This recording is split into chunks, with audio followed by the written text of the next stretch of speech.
राधे राधे। श्री हरिदास श्री कुंज बिहारी। कैसे हैं आप सभी लोग? आई होप कान्हा जी की कृपा से आप सभी लोग अच्छे होंगे और स्वस्थ होंगे। मार्गशीर्ष मास मोक्षदा एकादशी कब है? एकादशी का पारण का समय क्या है? और एकादशी में पारण किस चीज़ से करें? एकादशी के पूजा की मुहूर्त क्या होगा? तुलसी दल हमें कब तोड़ना चाहिए? तुलसी दल से हमें क्या उपाय करने चाहिए? मोक्षदा एकादशी 1 तारीख की है या 2 तारीख की है?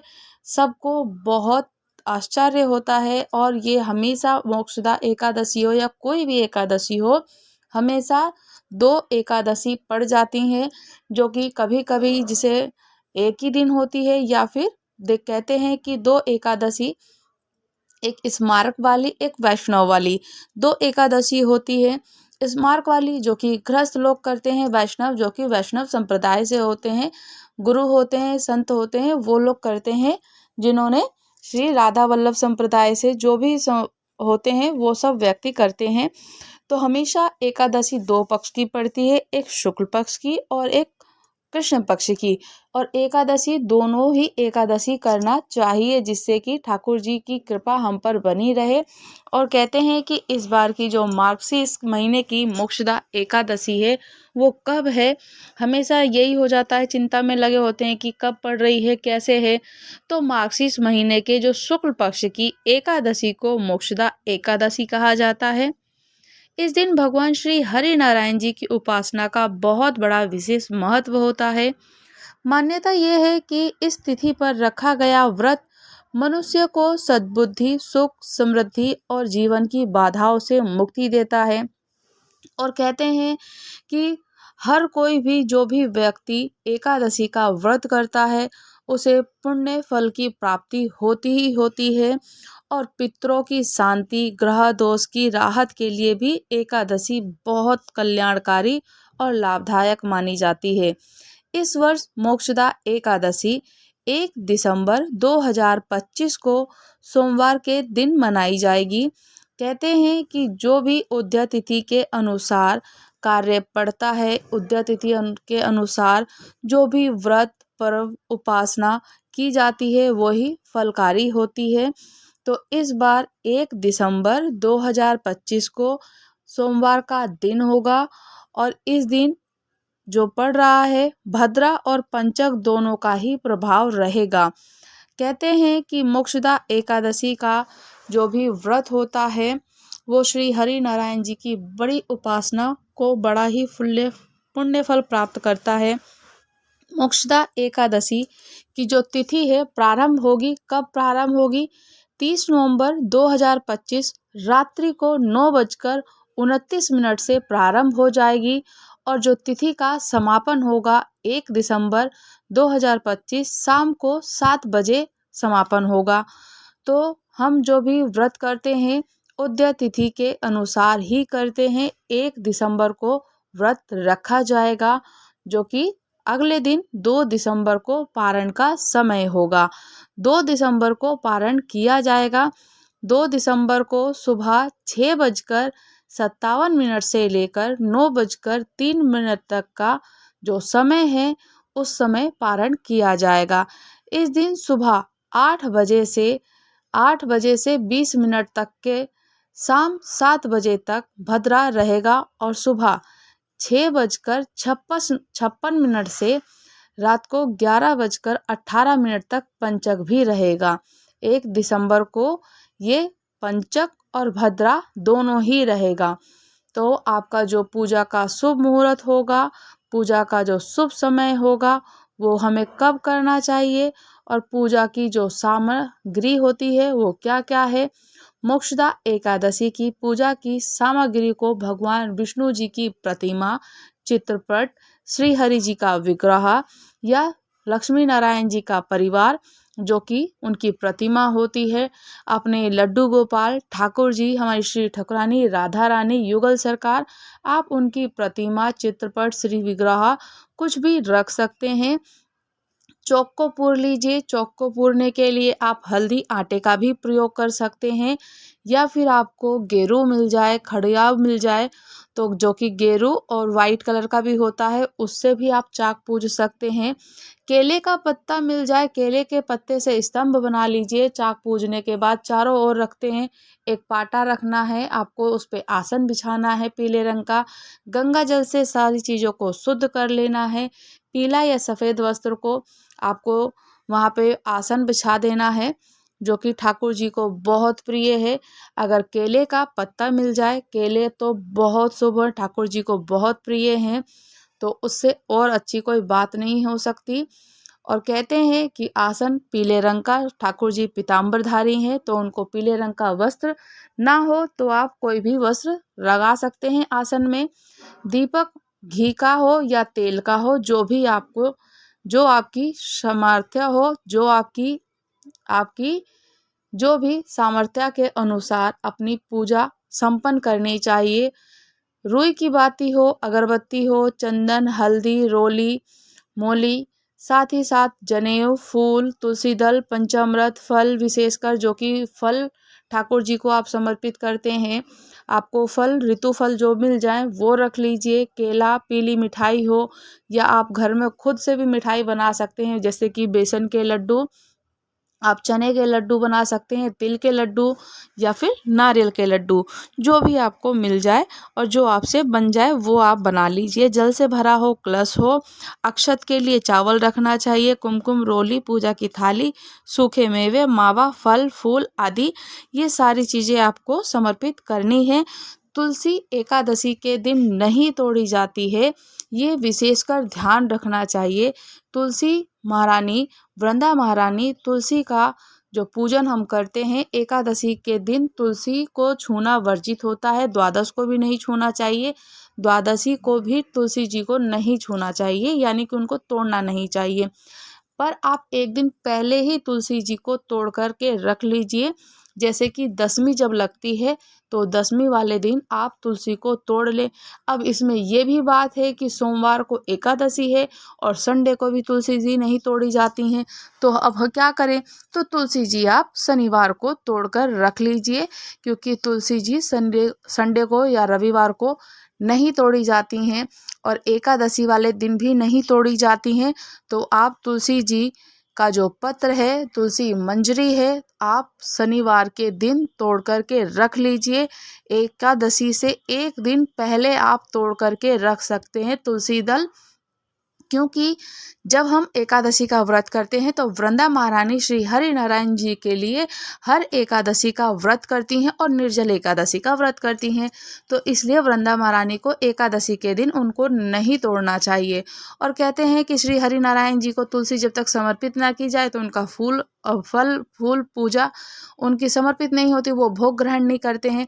तो आप तुलसी जी को पहले ही तोड़ करके रख लीजिए, या तुलसी मंजरी हो, जो तुलसी पत्र हो, तो आप उसको पहले रख लीजिए। अगर आपके पास एकादशी वाले दिन, आप एकादशी को जो कहते हैं कि उपाय करना चाहिए, क्या करना है कि तुलसी वाले एकादशी के दिन आपको, अगर आपके पास में तुलसी जी की काष्ठ है, तुलसी का जो काष्ठ है, आप उसमें दीपक बना करके प्रज्वलित करें। जैसे कि उसमें मोली या फिर रुई लपेट लें और घी से दीपक को प्रज्वलित करें। जब तक तो जरूर करें जब तक आप पूजन पाठ करें, कथा करें, तब तक दीपक प्रज्वलित रहे। तुलसी की काठ का दीपक प्रज्वलित अवश्य करना चाहिए। ये बहुत बहुत पुण्य फलदायक होता है कि एकादशी के दिन तुलसी जी की काष्ठ से ठाकुर जी का जो पूजन अर्चन किया जाता है, आरती की जाती है, और उसके बाद कपूर से जो पूजन अर्चन किया जाता है। कहते हैं कि एकादशी का व्रत तुलसी जी की काष्ठ का दीपक प्रज्वलित करना, और तुलसी जी की काष्ठ का दीपक प्रज्वलित करने के बाद आपने अगर कपूर से ठाकुर जी की आरती करी या नजर उतारी, तो तत्क्षण अश्वमेध यज्ञ के पुण्य फल की प्राप्ति हो जाती है। कहते हैं कि हम हमेशा अश्वमेध यज्ञ नहीं कर सकते हैं। जब भी दीपक प्रज्वलित करने के बाद, दीपक आरती करने के बाद हम अगर कपूर से आरती और पूजन करते हैं, तो हमें अश्वमेध यज्ञ के पुण्य फल की प्राप्ति तत्क्षण हो जाती है। तो तुलसी जी का दल आपको एकादशी से पहले तोड़ना है। तुलसी जी की उपाय जो बताया मैंने वो कर सकते हैं। तुलसी जी की काष्ठ है तो उससे दीपक प्रज्वलित करें, और वो बहुत पुण्य फल की प्राप्ति कराता है। और पूजन की जितनी भी सारी सामग्री हैं, आप ये सारी सामग्रियों को एकत्रित कर लीजिए। बहुत अच्छा होता है कि ठाकुर जी को सुबह ब्रह्म मुहूर्त में उठकर, एकादशी के दिन ब्रह्म मुहूर्त में उठकर स्नान कर लें। स्वच्छ हल्के रंग के वस्त्र पहन लीजिए, साफ सुथरे वस्त्र हों। घर के पूजा स्थान में भगवान श्री जी का प्रतिमा रखनी बहुत आवश्यक होती है। गंगा जल से स्थान को पवित्र कर लेते हैं। धूप दीप जैसे पीले फूल हो, तुलसी दल हो, पंचामृत हो, केले, जो भी आपकी सामर्थ्यता हो। अभी जैसे ठंड का मौसम चल रहा है, ठंड में हमें पूरी तरीके से अच्छे से हम लोगों को शकरकंदी मिल जाती है, तो शकरकंदी भी आप फल में रख सकते हैं। ठाकुर जी के लिए शकरकंदी का हलवा बना सकते हैं। शकरकंदी को आप भून के उनको भोग लगा सकते हैं। सात्विक बनाए रखते हैं। फलहार, जो कि फलहार आपको जो भी ऋतु फल मिल जाए वो उनको समर्पित कीजिए। निर्जल व्रत का पालन करें तो और भी अच्छा है। अगर आप निर्जल नहीं कर सकते हैं तो एक समय फलहार करें, और एक समय कहते हैं कि एकादशी के दिन तो वैसे अन्न का वर्जित होता है, अन्न नहीं खाना चाहिए, किंतु कभी किसी से नहीं रहा जाता है तो एकादशी वाले दिन आप अगर खाते हैं तो वैसे तो पूरी कोशिश करिए कि ना खाएं, अन्न वर्जित है, किंतु अगर नहीं रहा जाता तो व्रत का जो खाना होता है आप वो खा सकते हैं। और इस दिन ओम नमो भगवते वासुदेवाय मंत्र का उच्चारण करते रहना चाहिए। विष्णु सहस्त्र नाम का पाठ करते रहें। इस दिन गीता का भी पाठ किया जाता है। कहते हैं कि इस दिन गीता जयंती भी होती है। मोक्षदा एकादशी वाले दिन श्री हरि नारायण ने महाभारत में अर्जुन को गीता का ज्ञान भी दिया था, तो गीता जयंती भी कहते हैं। इसलिए कम से कम एक अध्यापक जो कि गीता का पाठ अवश्य करना चाहिए। शाम या किसी भी समय, आपको जब भी समय मिल जाए तो आपको पाठ करना चाहिए भागवत गीता का। शाम के समय फिर से दीपक जलाकर भगवान विष्णु और माता लक्ष्मी जी की आराधना करें। तुलसी पर जल अर्पित नहीं करना है, क्योंकि वो वृंदा महारानी खुद उनके लिए व्रत करती हैं। रात्रि में जागरण, भजन, कीर्तन और प्रभु का स्मरण करने से व्रत का फल कई गुना बढ़ जाता है। कहते हैं कि अगर एकादशी का व्रत का जब पालन किया जाता है तो एकादशी व्रत का 3 दिन का पालन होता है, 3 दिन का नियम होता है। द्वादशी को शाम के समय, जो रात्रि के समय है, भोजन नहीं करना चाहिए, तब जाकर के वो पूर्ण फल प्राप्त होता है। एकादशी वाले दिन फलाहार रहा जाता है या उपवास रहा जाता है, और द्वादशी वाले दिन भी व्रत का पारण किया जाता है, पर आपको पूर्ण तरीके से सात्विक और संयम से रहना चाहिए। तो 3 दिन का व्रत करने के बाद हमें एकादशी का व्रत पूर्ण फल प्राप्त करता है। द्वादशी की तिथि होती है जो कि निर्धारित होती है। मुहूर्त में तुलसी जी का पारण कर लें। तुलसी दल अगर आपके पास पहले से ही है तो तुलसी दल अपने मुख में रखें, और आपने जो भी भोजन सामग्री बनाई है, कहते हैं कि तुलसी जी का जो भगवान जी को तो समर्पित की जाती है, वो आपने अर्पित कर ली, आपने खा ली, तो वो आपका व्रत पूर्ण होता है। और जब एकादशी का व्रत होता है तो एकादशी का व्रत के पारण के समय सबसे प्रथम हमें जो अपने मुख में ग्रास खाना चाहिए, चावल का ही खाना चाहिए। कहते हैं कि चावल का ग्रास खाने से जो भी पशु पक्षी होते हैं, जो भी कीट होते हैं, तो उन्हें अपना अपना फल का पुण्य भाग मिल जाता है। जो उनको नहीं मिल पाता है पुण्य फल, तो वो उनको प्राप्त हो जाता है। चावल का ग्रास सबसे पहले खाना चाहिए व्रत का जब पारण होता है एकादशी का। तो ये बहुत अच्छे से करने के लिए व्रत जो पूजा होती है, पूजा का शुभ मुहूर्त क्या होगा? पूजा का शुभ मुहूर्त, आप पूरे दिन, एकादशी है, एकादशी आप पूरे दिन किसी भी समय पूजन कर सकते हैं, क्योंकि ठाकुर जी को शुभ मुहूर्त से कोई वो नहीं है। पूरे दिन की एकादशी है, और एकादशी में पूजन जो कि आप उनका भजन, कीर्तन, नाम स्मरण, विष्णु सहस्त्र नाम का पाठ करना, और मार्गशीर्ष में तो पड़ी रही है। मार्गशीर्ष जब से प्रारंभ हुआ है, कहते हैं कि मार्गशीर्ष जब प्रारंभ होता है तो सतयुग का प्रारंभ हुआ था। सतयुग में जब ठाकुर जी की पूजन अर्चन की जाती है तो ठाकुर जी का पूजन अर्चन बहुत और अधिक बढ़ जाता है। तो इसीलिए ठाकुर जी को पूर्ण रूप से पूजा का फल रात्रि भर जागरण वगैरह करते हैं, भजन कीर्तन करते हैं, नाम स्मरण करते हैं, उनको जो भी ठाकुर जी की पूजन अर्चन करते हैं, जो उनके हमने समर्पित किया है, सारी चीज़ों को पढ़ने से, जागरण करने से, विष्णु सहस्त्रनाम का पाठ करने से, ओम नमो भगवते वासुदेवाय मंत्र का जाप करने से, विष्णु जी गायत्री मंत्र का जाप कर सकते हैं। ओम नारायण विघ्न वासुदेवाय धीमहि तन्नो विष्णु प्रचोदया। विष्णु सहस्त्रनाम का छोटा सा मंत्र जाप कर सकते हैं।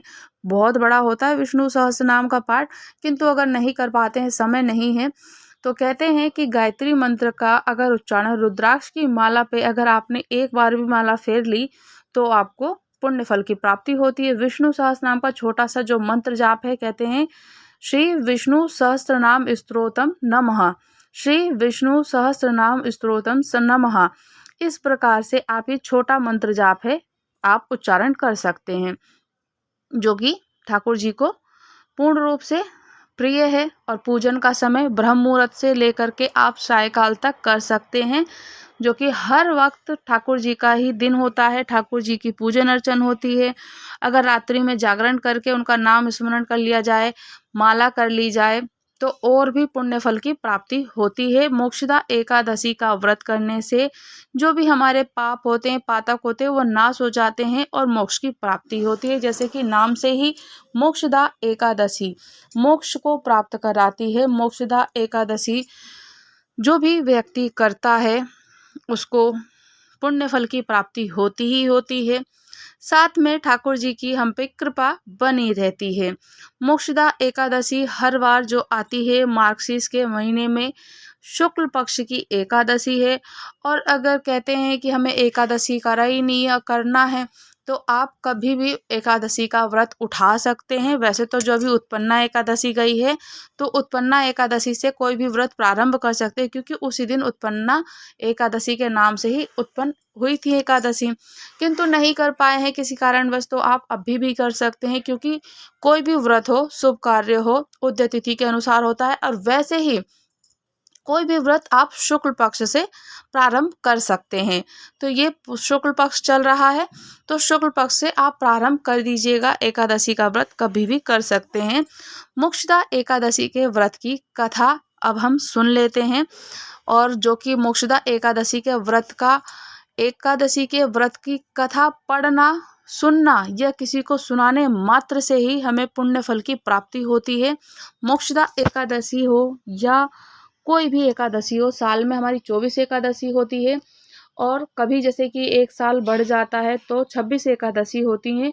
दोनों ही पक्ष की एकादशी करनी चाहिए।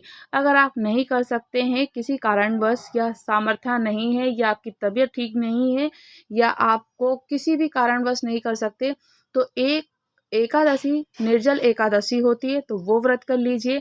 और अगर आप पूरे साल की कोई भी एकादशी नहीं कर सकते, तो ब्रह्म मुहूर्त में स्नान आदि से निवृत्त होकर ठाकुर जी के सामने दीपक प्रज्वलित करें, तुलसी की काष्ठ का दीपक प्रज्वलित करके उनको पूजन अर्चन करें, उनका नाम स्मरण करें, उनके मंत्रों का उच्चारण करें, जाप करें, कीर्तन करें, भजन करें। आपको पुण्य फल की प्राप्ति तब भी होगी, मोक्ष भी होगा, और ठाकुर जी की कृपा असीम हम पर बनी रहेगी। आइए कथा को प्रारंभ करते हैं और पूर्ण रूप से कथा को श्रवण कीजिएगा। मोक्षदा एकादशी के व्रत की कथा। महाराज युधिष्ठिर ने कहा कि भगवान, आप तीनों लोकों के स्वामी, त्रिलोकीनाथ, सबको सुख देने वाले और जगत के पति, आप जगतपति हैं, परम परमेश्वर है।